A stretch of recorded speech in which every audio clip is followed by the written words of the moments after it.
Commander Vethral Soren stood on the bridge of the Eternal Vigil and watched the stars drift past the observation windows like scattered diamonds against black velvet. 40 years he had served the Galactic Concord, 40 years of blood and fire, and the mathematics of death. He had fought the Creth in their tunneling wars, beneath the surface of Cora Prime, where the darkness pressed so thick that soldiers went mad from the weight of rock above their heads. He had witnessed the Vornathi swarm, consumed 3 moons in the Andor system, and had been the one to order the orbital strikes that burned 1 million of them to ash. He had brokered 17 surrenders and broken 9 sieges, and watched more soldiers die than he could ever hope to. Count War was his profession, and his art, and his curse. Understood it the way a mathematician understands numbers, or the way a surgeon understands flesh. War was predictable if you knew the variable. Superior numbers meant victory, better positioning meant advantage, greater firepower meant dominance. These were the laws that governed conflict across every species and every world, and every battle that had ever been fought since the first primitive creatures picked up rocks and learned to kill. His second officer approached with a data tablet clutched in her 4-fingered hands. "Commander, we have received a priority distress signal from the human colony on Meridian 7. Vethral turned his large dark eyes toward her and felt the familiar weight of duty settle across his shoulders. "Humans," he said, and the word carried a note of mild curiosity. They were a new species in galactic terms, having only achieved faster-than-light travel within the last century. The Concord had granted them provisional membership and allowed them to establish a handful of frontier colonies in unclaimed space. They were small and soft, and fragile compared to most species, with their thin skin and their vulnerable organs and their bizarrely limited sensory capabilities. Vithel had reviewed their military assessments when they first made contact. Nothing impressive, nothing remarkable, just another young species stumbling into a galaxy that had seen 1,000 others rise and fall. "What is the nature of the distress?" he asked. "Rogue hegemony remnants have launched an invasion," his officer replied. "Their fleet numbers approximately 80 vessels, carrying an estimated 40,000 ground troops, and the human defenders, 5,000 colonial militia with 12 defensive platforms in orbit." Vethral performed the calculations in his head without conscious effort. Numbers were damning: 8-to-1 odds on the ground, and nearly 7-to-1 in space. Humans lacked heavy armor and orbital superiority and strategic depth. Their supply lines stretched across hostile space, with no nearby allies capable of reinforcement. "We are being dispatched as observers," his officer continued. "The Concord wishes to document the engagement for training purposes." Of course they did. There was always something to learn from defeat, and the humans were about to provide an excellent case study in how not to defend a colony against a superior force. Vethral had seen it before. Young species always made the same mistakes. They clung to hope when mathematics demanded surrender. They wasted lives in futile last stands instead of negotiating acceptable terms. They let pride override reason and courage override wisdom. The humans would fight, and the humans would die, and in 6 standard cycles Meridian 7 would belong to the hegemony. Began composing his after-action report in his mind as the Eternal Vigil turned toward the distant colony. 3 days later, they dropped out of faster-than-light travel at the edge of the Meridian system. Vethral stood at his command station and waited for the sensors to update with the expected scene of destruction: burning stations and scattered debris and the broken hulls of human ships drifting through the void. Instead, the main display filled with data that made him question his instruments. The human colony was still standing. More than that, it was fighting back to hegemony. Cruisers drifted dead in space with their hulls torn open from the inside. The orbital platforms remained intact and were actively engaging enemy vessels with a ferocity that defied their limited armament ground. Reports showed that the initial landing force had been repulsed with 70% casualties. "This is not possible," Vethril whispered. His officer checked the readings 3 times before confirming their accuracy. "The data is correct, Commander."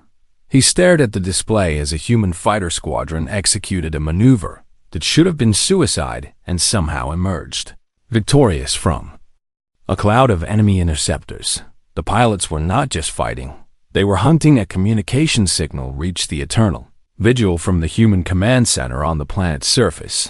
The voice that spoke was calm and clear and carried an edge of something Vethril could not identify. "Galactic Concord vessel, this is Colonel Elena Vasquez of the Meridian Colonial Defense Force." "Colonel," Vethril replied, "we are here as observers pro Concord protocol. Observe all you want, Commander, but you might want to move your ship further from the engagement zone. We are at standard safe distance. Your standard safe distance is about to become a combat zone." As she spoke, 3 human destroyers that had been playing dead among the debris suddenly powered up their engines and weapons. They tore into the hegemony fleet like wolves among sheep, targeting command ships and supply vessels with surgical precision. The fangs, enemy formation buckled and scattered, and for one impossible moment the humans had naval superiority despite being outnumbered 6-1. Earl watched in stunned silence as his entire understanding of warfare crumbled before his eyes. "How?" he managed to ask. Colonel Vasquez's response came through the speakers, and though his translator rendered the words perfectly, he felt certain something was being lost. "Because they came to our home, Commander, and we are going to make them regret it." Before the communication ended, a second message came through on all frequencies. It was broadcast in the clear, without encryption, as if the humans wanted everyone to hear. The words burned themselves into Vethril's memory, where they would remain for the rest of his very long life. "Tell them to send more." He had commanded fleets and conquered worlds and broken the will of species far older than humanity. He had believed with absolute certainty that he knew war standing on the bridge of the eternal vigil, watching 5,000 humans tear into an army 8 times their size. Commander Vethril Soren realized he knew nothing at all, and for the first time in 40 years of service, the old soldier felt something he had almost forgotten existed: fear. 3 weeks into the siege of Meridian 7, Commander Vethril requested permission to embed with human forces on the surface. The Concord granted his request with a warning that they would not authorize a rescue mission if things went wrong. He accepted those terms without hesitation. He needed to understand what was happening on that planet. The shuttle ride down was rough and violent, but the pilot weaving between enemy fire and debris fields with a casual disregard for safety that made Vethril grip his restraints until his knuckles ached when they landed at the main human compound. He stepped out into air that smelled of smoke and blood and something sharp that his translator identified as cordite. Colonel Elena Vasquez met him at the landing pad. She was smaller than he expected, with dark hair pulled back tight against her skull and eyes that seemed to look through him rather than at him. "Commander Vethril, welcome to Meridian 7. "Thank you, Colonel," he replied. "I hope to learn much from observing your forces." "You will," she said, and something in her voice made it sound like a threat. Over the following days, Vethril shadowed the human commanders and watched their soldiers and tried to make sense of what he was seeing. It defied everything he knew about military strategy. By all established doctrine, the humans should have consolidated their forces and fortified their strongest positions. They should have prepared for a siege and rationed their resources and waited for the enemy to make mistakes. Instead, they attacked small units of human soldiers, punched through enemy lines in the dead of night. They struck hard and fast and then vanished into terrain that hegemony sensors insisted was impassable. Mountains that should have taken days to cross were traversed in hours. Swamps that should have swallowed entire companies whole became highways for human raiders. Supply depots burned, communication towers fell. Enemy officers began dying in their sleep with no explanation and no witnesses. Vethril watched a human sergeant lead 12 soldiers against a fortified position held by 200 hegemony troops. He expected to witness a massacre. What he saw was a tactical masterpiece. The humans did not attack the position directly. They set fires upwind and filled the air with smoke and noise. They broadcast recordings of human voices from dozens of locations at once. They made the enemy believe they were surrounded by thousands when in truth they faced only 12. And when the hegemony troops broke formation to flee from phantoms, the 12 humans cut them down from prepared positions with brutal efficiency. "You fight without honor," Bethrol observed later as the sergeant cleaned blood from her weapon. The woman looked up at him with eyes that held no guilt and no shame. "Honor is for people who can afford to lose." He found Colonel Vasquez in her command bunker reviewing casualty reports. The numbers should have been demoralizing.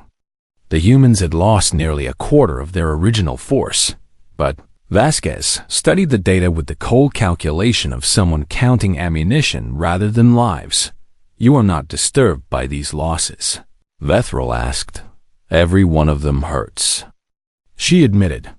"But we have killed 6 of theirs for every one of ours, and we have broken their advance on 3 fronts. Still, the mathematics favor your enemy." Mathematics, Vasquez said the word like it tasted bitter. "Let me tell you something about mathematics, Commander." She pulled up a display showing the enemy force disposition. "They have 40,000 soldiers on this planet with another 20,000 in reserve on their ships.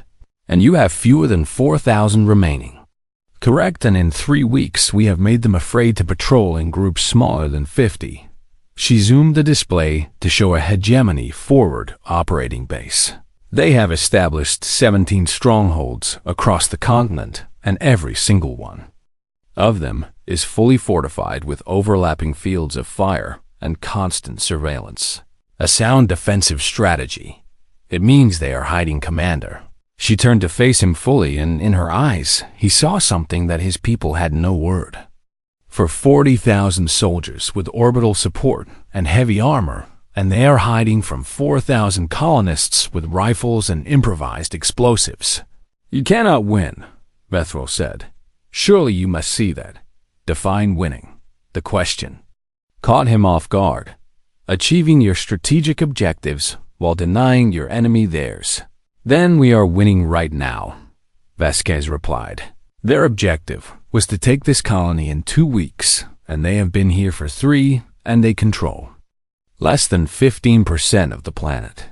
But eventually, they will overwhelm you through attrition alone. Maybe," she shrugged, "or maybe they will decide this colony is not worth the cost. And if they do not, then we will make them pay for every inch of ground and blood until the last one of us is dead." Bethrol stared at her for a long moment. "Your people volunteer for missions with survival rates below 10%. Yes, they accept death not from desperation, but from calculation." "Yes. Why?" Vasquez was quiet for a time, and when she spoke, her voice was softer than before. "Because surrender is worse than death, Commander, and because every day we hold out is another day. Our evacuation ships get further from this system with our children aboard." She showed him reports of human medics dragging wounded soldiers through kilometers of enemy fire. She showed him engineers working for 70 hours straight, sustained by chemical stimulants and something the humans called spite. She showed him a pilot who crashed his damaged fighter into an enemy ammunition depot rather than eject to safety. "We do not fight to win," Vasquez said finally. "We fight to make the enemy lose. I do not understand the difference." "You."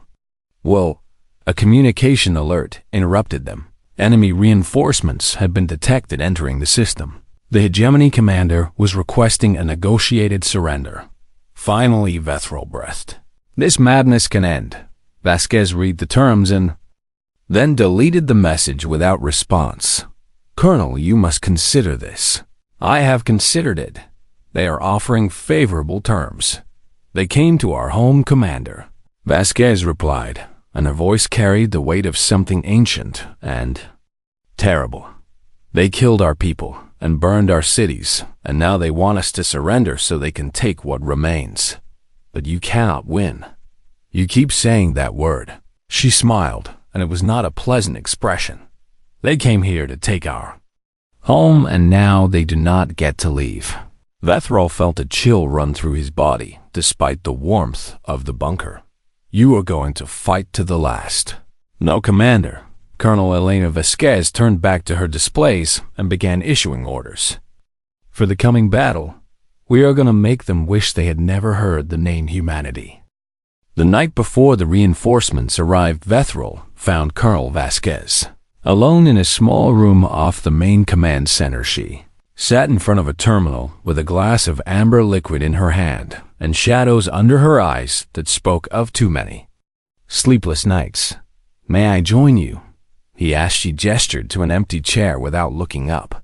"Cannot sleep, Commander. I find myself troubled by questions." "Ask them then."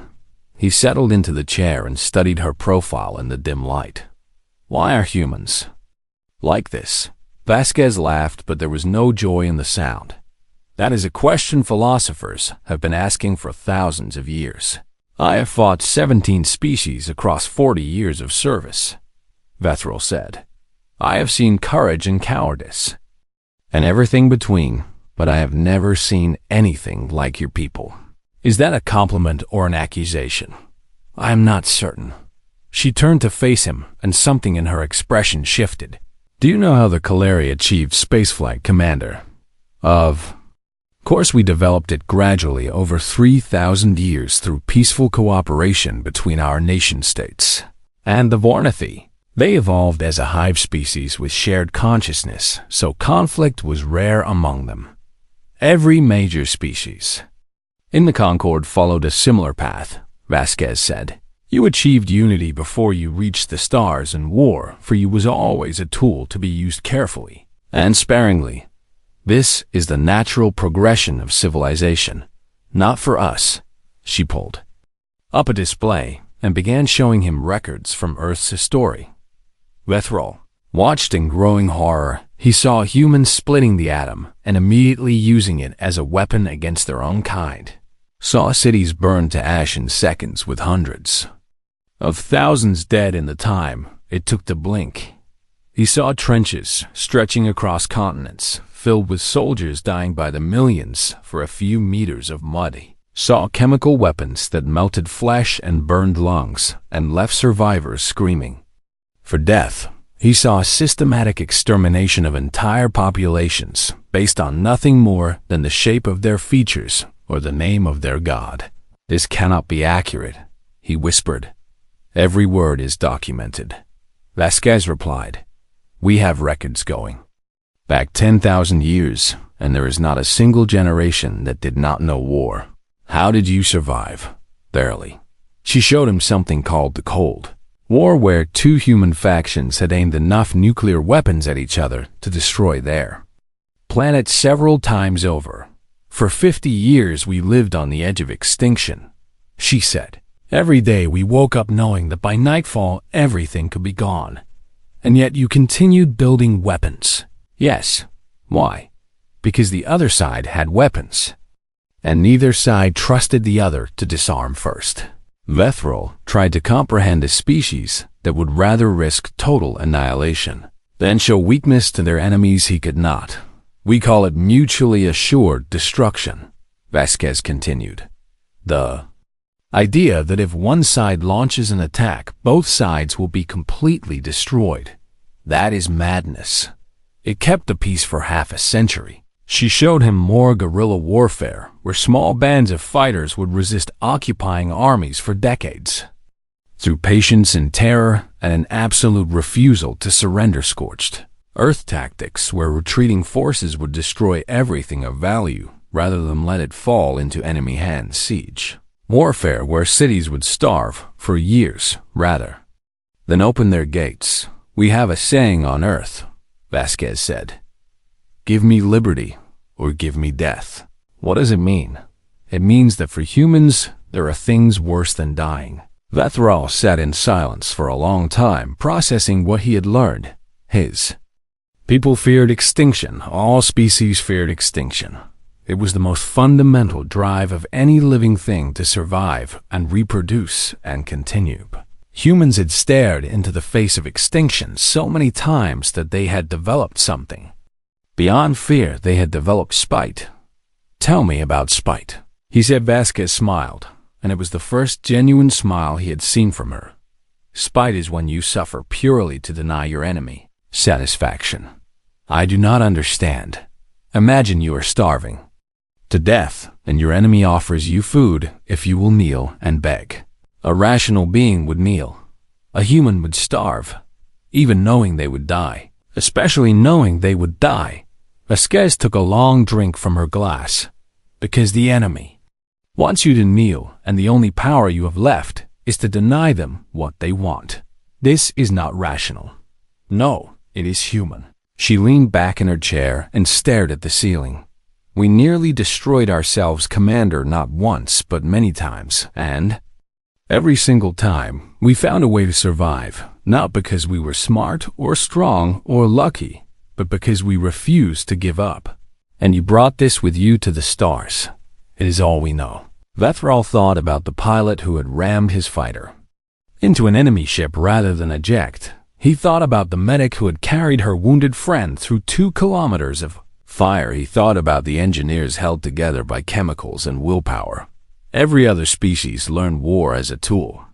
He said slowly, as understanding dawned, "And we learned it as an identity."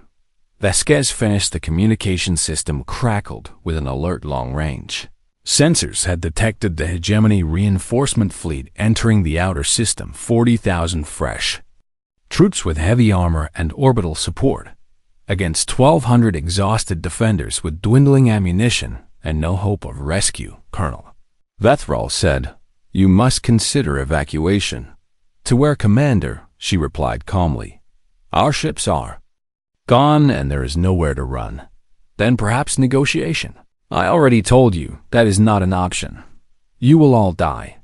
"Maybe." She stood and straightened her uniform, and in that moment, Vethral saw something in her that made his blood run cold. She was not afraid. She was not resigned. She was eager. "The odds are now approximately 30-1 against you," he said. "Good." Colonel Elena Vasquez checked her sidearm and headed for the door. "Now it is a fair fight." Vethral remained in the chair for a long time after she left. He had studied warfare his entire life. He had believed that all conflicts followed the same fundamental rules, regardless of species or culture or technology. But humans did not follow rules. They followed something older and darker and far more dangerous. They followed the desperate savage will to survive that had carried them through 10,000 years of slaughtering each other. And now the will was pointed at an enemy that had made the worst possible mistake. Hegemony had threatened humanity's children. Vethral had seen what humans did to their own kind when resources were scarce or ideologies clashed. He did not want to see what they would do to aliens who had come to take their home. The hegemony reinforcement fleet arrived expecting to crush scattered survivors, hiding in ruins and waiting for death. They found a killing field. Vethral watched from the eternal vigil as the first wave of dropships descended toward the planet. Surface intelligence reports indicated that the human defenders had retreated to a single fortified position in the mountains with limited supplies and no heavy weapons. The hegemony commander was so confident of victory that he broadcast his battle plans on open channels as a form of psychological warfare. He wanted the humans to know exactly how they would die. The first dropship exploded 300 meters above the ground. Then the second and the third and the fourth. The humans had spent 3 weeks preparing. Every approach to their position was mined with explosives that sensors could not detect, because they were made from local materials with no electronic components.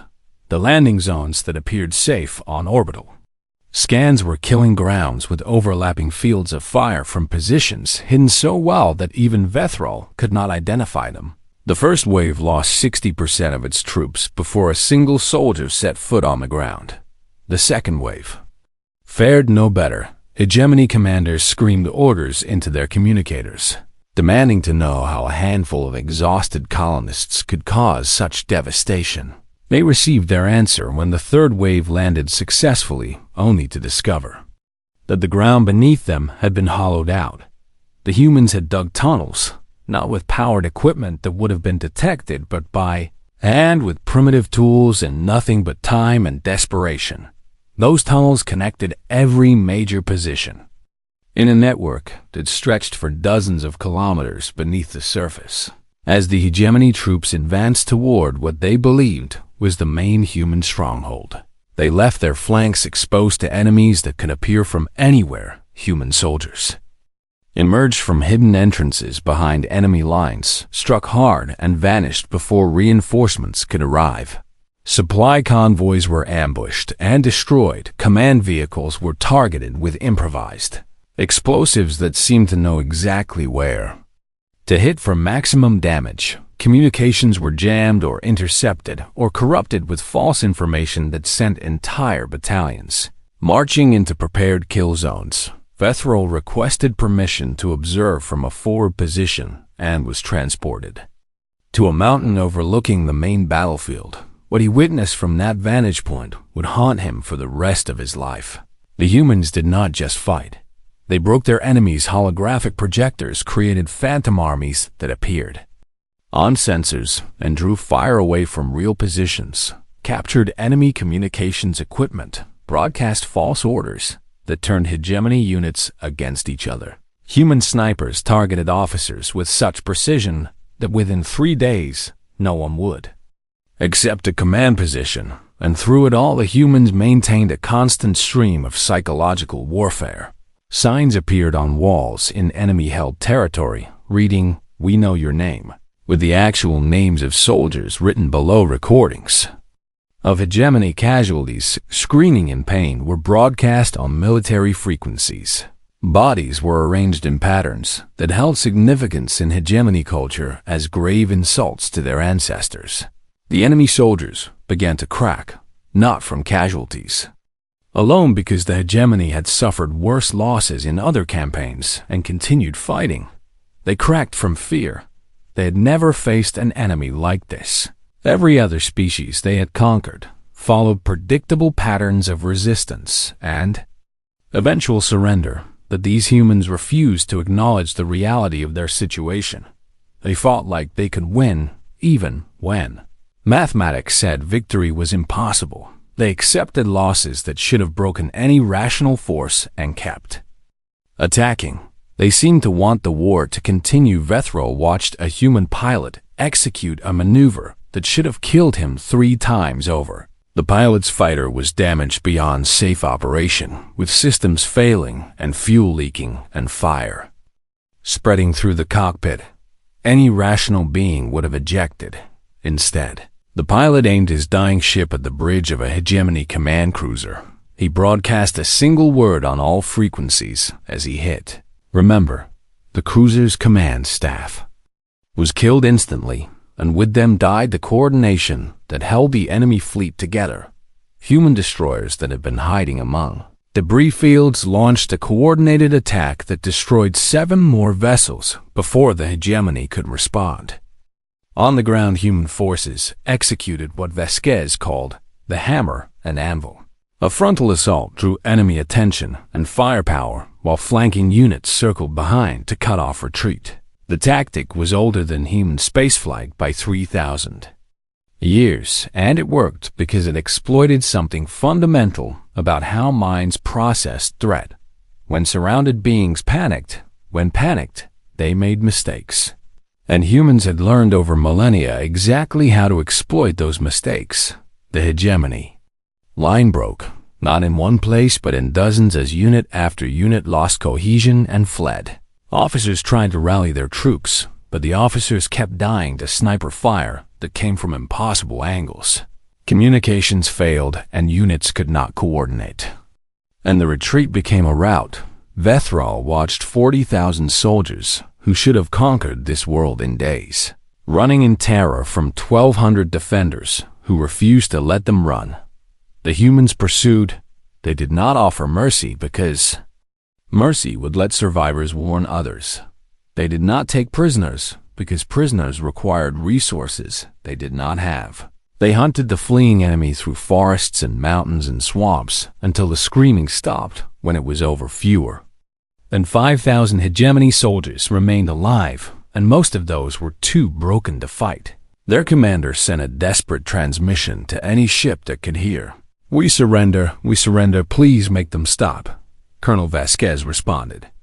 "Personally, you came to our home and killed our people, and now you want mercy. Please," the commander begged, and his voice cracked with terror. "Please, we will leave. We will never return. Just let us go." There was a long silence on the channel. "Go then," Vasquez said. "Finally, go and tell everyone what happened here." The surviving hegemony forces fled to their remaining ships and ran for the edge of the system. As fast as their engines could carry them, one transmission escaped to the wider galaxy before they jumped to faster than light. It was addressed to every species and every government and every military force that might consider humanity as a target.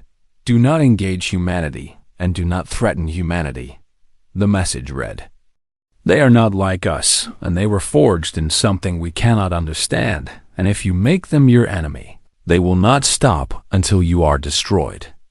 Vethril stood on the mountain, overlooking the silent battlefield, and tried to process what he had witnessed. 1,200 humans had defeated an army more than 30 times. Their size through tactics and terror and an absolute refusal to accept defeat. They had won not because they were stronger or better equipped, but because they were willing to pay any price for victory, and the price had been terrible. Fewer than 400 human defenders remained alive, that they were alive, and their children were safe, and their enemies were broken. Commander Vethril Soren had fought 17 wars across 40 years of service. He had believed he understood conflict in all its forms. He had been wrong. The Eternal Vigil departed Meridian 7 3 days after the battle ended. Commander Vethril stood at the observation windows and watched the planet shrink behind them. Somewhere down there, Colonel Elena Vasquez was burying her dead and rebuilding her colony and preparing for a future that she had purchased with the blood of her people. He had tried to say goodbye, but she had been too busy to see him there. Were wounded to care for and defenses to repair and children to bring home from wherever the evacuation ships had taken them. She had sent a brief message through her adjutant. "Tell the galaxy what you saw, Commander, and make sure they understand." He intended to do exactly that. The journey back to Concord space took 17 days, and Vethril spent every hour of it composing his report. He wrote and deleted and rewrote until the words felt right. When the Eternal Vigil finally docked at the Concord High Chamber, he was ready. The chamber was vast and circular, with seating for representatives of every member species arranged in rising tiers around a central speaking platform. Vethril had addressed this assembly many times before, but never with information this important. He took his place at the center and looked up at the hundreds of faces staring down at him. Kalari and Vornathi and Kreth and a dozen other species who had joined together to maintain peace across the galaxy. "Honored representatives," he began, "I come before you today to deliver my report on the human defense of Meridian 7 of Vornathi." Delegate leaned forward with curiosity shimmering across her compound eyes. "We have received preliminary reports, Commander, but we are eager to hear your personal assessment." "My assessment is that we have fundamentally misunderstood humanity." Murmurs rippled through the chamber. "We classified them as a minor species," Vethril continued. "We noted their limited military capabilities and their small population and their recent arrival on the galactic stage." He paused to let his words settle. "We were wrong." "Explain," demanded a Kreth delegate from the upper tiers. "I witnessed 1,200 human defenders defeat an invasion force of 40,000 soldiers. The numbers must be inaccurate," another delegate protested. "I verified them personally, and the numbers are correct." Then how? Vethril had asked himself the same question 1,000 times, and he had finally found an answer that felt true. Because humanity learned war differently than the rest of us. He activated a display showing Earth's history condensed into key moments. The watching delegates grew silent as they processed what they were. Seeing atomic fire gas chambers, trench warfare, genocides and massacres and conflicts that lasted generations. Every major species in this chamber achieved unity before reaching the stars, Vethril said. We learned that cooperation was more efficient than conflict, and that peace allowed for greater advancement than war. This is the natural path of civilization. A Kalari delegate agreed. Not for humanity.